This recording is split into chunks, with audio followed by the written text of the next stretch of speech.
We're diving into Black Friday madness. But like before Black Friday, you guys sent in some articles about iPhone deals on Amazon, and it's got me thinking, it's only October 20th. Black Friday is like weeks away, but they've got deals all over, like they're hanging up holiday lights way too early. What do you make of this expert speaker? Is this just marketing fluff, or is there something more to it? You know, it's really interesting how this whole thing's evolved. Black Friday is not just a day anymore. It's like almost a whole season. You know what I mean? Retailers are getting smarter. They're spreading out the chaos. It's easier on their end. They catch those early birds. And it might even tempt someone who wasn't even thinking about shopping yet. So instead of one crazy day of crashing websites and fights breaking out over TVs, we got weeks of, well, slightly less chaotic online shopping. Yeah, exactly. And it plays on our psychology too, you know? When they spread out these deals, it makes you feel like you're missing out. If you don't jump on it right now. All right, you got to get it before it's gone, that whole thing. All right, so let's dive into these actual deals. You found some iPhone deals from this early batch.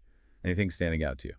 You know, the first thing that jumps out is all these renewed iPhones. You've got the iPhone 14 Plus, 12 mini, the standard 14 and 12, all refurbished. And this is where things get tricky. Renewed doesn't always mean the same thing across the board. Wait, hold on, back up a sec. What's the difference? They're all used and fixed up, right? Right, but the quality can really vary. Depends who's doing the refurbishing. Apple, they have their own process, super strict. They'll even give you a warranty like you bought it new. But other vendors, third-party ones, they might cut corners, you know? Yeah. Especially during a crazy sale time like this, those quality checks might go out the window. So you're saying a super cheap renewed iPhone from some no-name vendor, that's asking for trouble. Good to know. It's easy to get caught up in the moment and end up with a dud. Exactly. A little bit of knowledge can save you a lot of headaches. For sure. Okay, let's talk about these phones and these prices. We've got quite a range here. You've got the iPhone 14 Plus at $625.75, and then the 12 mini at $210.95. Big difference. It all goes back to that product life cycle we talked about. Newer model, higher price, even refurbished, but that 12 mini, that could be a steal, especially if you're watching your budget. It's about finding what works for you. I'm already thinking which one would work best for me. But hold on, before I jump ahead, you pointed something else out that I thought was wild. All these other products just scattered around the iPhone deals. It's like Amazon's having a Black Friday potluck, and we're supposed to grab everything, pizza ovens, and for those wet grinders. It's like they're saying, hey, while you're here. Classic cross-promotion, right? Yeah, it's a bit much. I'm trying to focus on finding a good phone. And I get distracted by every shiny object they throw at me. They've got another trick up their sleeve, something sneakier. Remember you pointed out how they're advertising Amazon Renewed as a bestseller? Right there in the middle of the iPhone deals? Yeah, I noticed that. It almost felt subliminal, like, hey, everyone's buying this, don't miss out. That's exactly it. Social proof, they call it. We see bestseller. Our brains automatically think it must be good, right? Everyone else is buying it, so I should too. But it doesn't necessarily mean it's the best for you. It could just mean they've got a warehouse full of them. So they push a product, people buy it, it becomes a bestseller, and even more people buy it. It's like a self-fulfilling prophecy. You got it. It's this clever marketing loop. But hey, don't get me wrong, renewed iPhones can be a good deal, as long as you know what you're doing. Right, so if I'm looking at these iPhones, what should I be asking myself? How do I make sure I'm getting a good deal and not getting played? Now you're asking the right questions. Let's break it down. First, figure out what you actually need. Latest and greatest, or just something reliable. Then, set a budget. How much are you willing to spend? That'll help you avoid those impulse buys. And this is crucial. Shop around.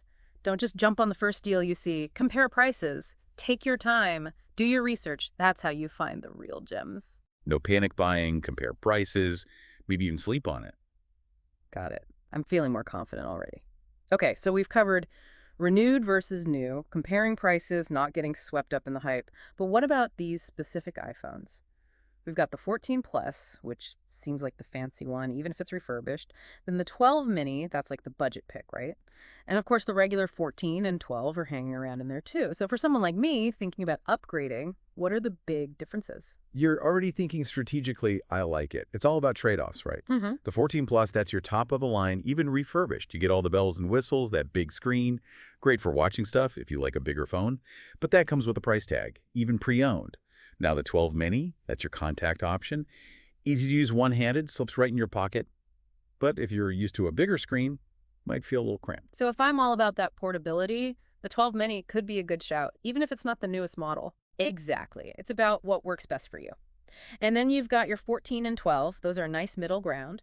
Solid features, decent size, and easier on the wallet. Okay, yes, starting to see the bigger picture here. Yeah. It's not just about finding the cheapest deal. It's about matching the phone to what I actually need and what I can afford. And don't forget about the hidden costs, too. Things like cases, screen protectors, those add up. Oh, yeah, good point. It's easy to get fixated on the price tag and forget about all the extras. This has Exactly. been really insightful, honestly. And one last thing before we wrap up. Remember, Black Friday, even when it starts early like this, it's just one chance to find a deal. Don't feel pressured to buy right this second. New deals pop up all the time, especially closer to the actual day. So don't panic. Stay in the loop. Keep an eye on those prices. There might be an even better deal right around the corner. Expert speaker, as always, I learned so much from these deep dives. Thank you for breaking it all down for us. My pleasure. Knowledge is power right now, especially with these Black Friday deals. It can get a little wild out there. That's for sure. And for everyone listening, we hope this deep dive helped you shop smarter this Black Friday. Until next time, happy deal hunting, everyone.